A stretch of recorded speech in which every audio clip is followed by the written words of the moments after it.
Culture, fire, animals, religion. Am I missing anything? The names. I may have something. Nobody likes people poking around in their lives. Everybody knows why you're here. Someone killed her. Someone on the island that day. If a woman approaches any beast and lies with it, you shall kill the woman and the beast. Bueno, me encuentro con Rooney Mara, una de las actrices que va a dar mucho que hablar con esta película. Hi, how are you? Good, how are you? Do you know any Spanish? I do a little bit. A little bit, un poquito. Yeah. Oh, that's nice. Muy bien, muy bien. Vamos a hablar de The Girl with the Dragon Tattoo, la chica con el tatuaje de dragón. This is a great movie. I really loved it. Let me begin saying that. Good. How was it for you? How did you get involved with The Girl with the Dragon Tattoo? I mean, everyone sort of knew about it. It was sort of a big spectacle casting it, and I had heard about it from my mom's friend. She'd read the books and told my mom that I had to play the part, that I was perfect for it, and I kind of just ignored that. But then when I found out David was going to be directing it, then I went in on it. You were talking about David directing. This is your second time being directed by David Fincher. How was it? I know he's very hard sometimes on the actors. He pushed you a lot. How was it? I mean, any actor who doesn't want to be pushed by their director should probably get a different job. Yeah, probably. You know, David is very sort of misunderstood. I think he likes that, but I think he's very much like Solander in that he's misunderstood, and he's not at all. I would never call him hard to work with. I think David's, the easiest person to work with. He's incredibly collaborative and extremely hardworking, and yeah.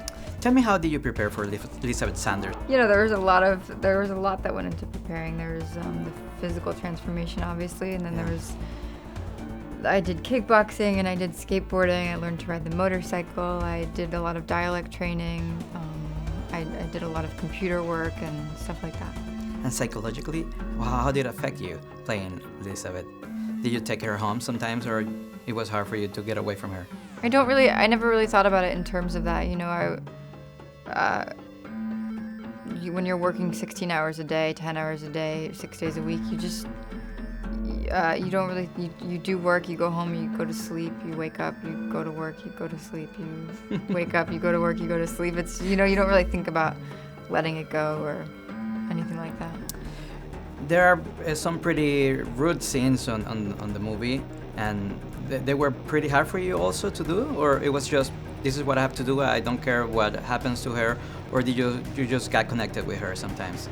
Of course it's hard to shoot a scene like that. It should be hard to shoot, it should be hard to watch. Yeah, there shouldn't be anything easy about it, but it's an integral part of the trilogy, and I felt very safe and well protected, and it was something we talked about all the time, and I felt very well prepared for it.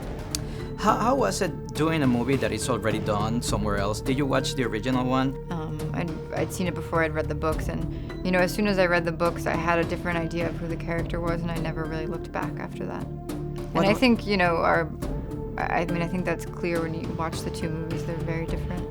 If a girlfriend asks you, what is this movie about, what would you tell her? It's a thriller, it's a mystery at its most basic level, and then it's also about secrets, secrets of a society, secrets of a family, secrets of a singular person, and then, it's also just about these two people and their relationship and their journey. Are you prepared to keep playing her? Yeah, I'd be very grateful to get to finish it. Soon you will know us all, only too well, with my apologies.